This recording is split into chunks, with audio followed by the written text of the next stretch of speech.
Vice ganda pansamantalang nag-break sa Hong Kong para makapagbakasyon.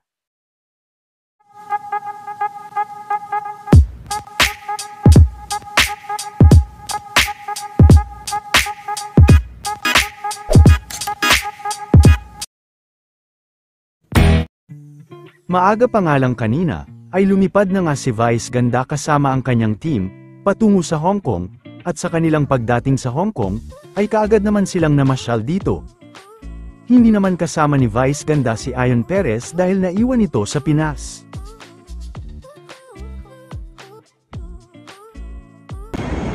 Isa sa una nilang pinuntahan ay sa Canton Road, kapansin-pansin din na maging ang driver ni Vice, ay isinama nito ngayon sa Hong Kong para magbakasyon.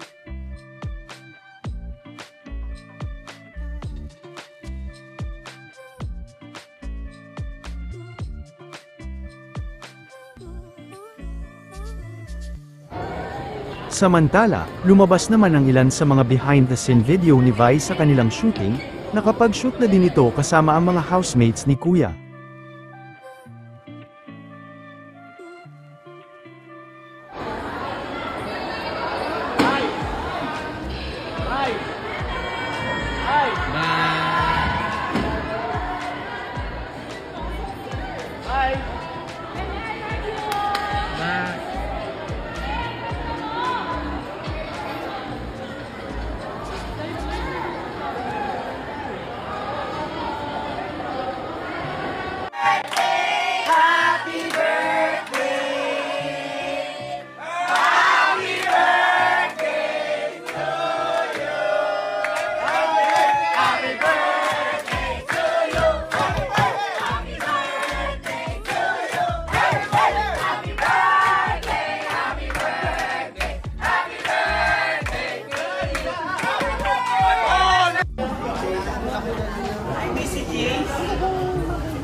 Ate Alex.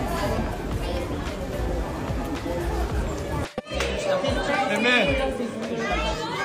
Doni ang pako, Doni ang pako.